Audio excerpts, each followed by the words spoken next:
Have you ever wondered how artists went from this to this? Hi, I'm Dusty Fan, and I'm going to teach you all about digital glazing, a technique artists use to go from black and white images to color images. In order to go from a black and white painting to a painting filled with color, you have to start painting in grayscale. Another thing you have to consider while you're painting is your layers. In order for the glazing method to work, your layers have to be separate, and make sure you're painting each individual piece of your character, like the hair, the face, the eyes, the clothes, on separate layers. This is very important.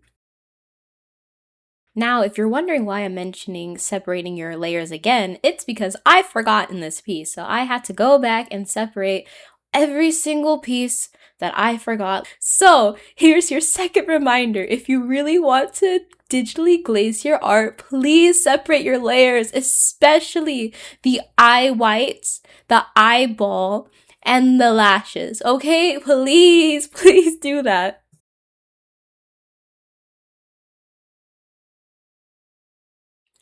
Add a new layer on top of the piece that's black and white, and then hit clip to layer below. Go to blending mode and hit soft light.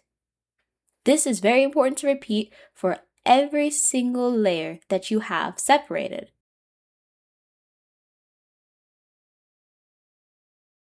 Now, using the bucket tool, add the correct color for every layer that you want. So for example, I started with the hair, and since my lovely character Onion has blue hair, I used the bucket tool and was playing around with the different shades of color of blue that I wanted to use for this particular piece.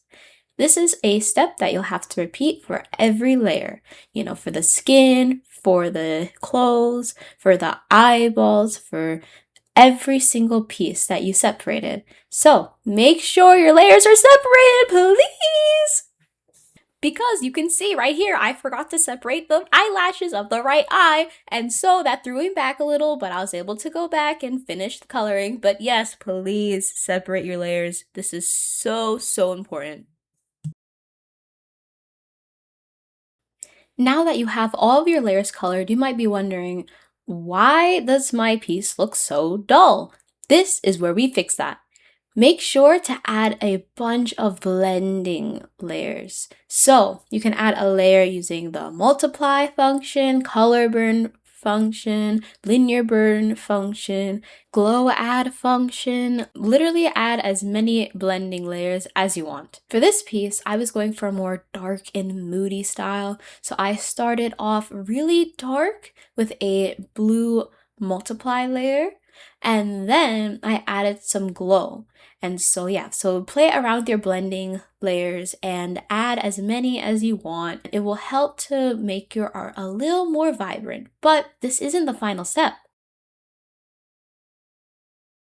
Now, you might be wondering why I'm telling you to do this, but just wait until the end.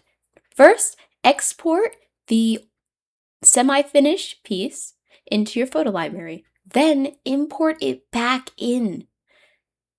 After you do that, you're going to be playing around with this new tool I'm going to show you all about, and it's called curves. I love using curves. In order to find curves, you have to go to Edit, Tonal Correction, then Tone Curve. When you use tone curves, you're able to change the lighting of the entire piece if you use it on the single image that you imported. So I like playing around with it. You can change all the red, the blue, the green aspects of it. You can choose just the red. You can do it all together. You can literally just play around with it, honestly. So I really love using tone curves for this. And then after you finish playing around with tone curves, you can play with the hue of the piece as well. Go to Edit, Tonal Correction, and then you can hit Hue, Saturation, Luminosity. And I like doing that because it helps to add a cool vibe to the piece. I don't know, it's something I really enjoy doing. So honestly, go ham. Have fun with it. That's one of my favorite parts of painting, is playing around with all of the curve levels and all of the tone levels. And now you have the final result. And the final result of my piece is this lovely drawing of my OC drawing their OC inspired by Pearl Shark on Instagram. Yep, so I hope you enjoyed this tutorial. See you in the next one. Bye!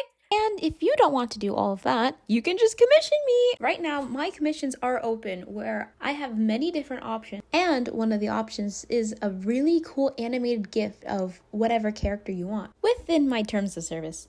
Anyways, I hope you enjoyed this video. Please let me know if you'd like more tutorials in the future. Bye!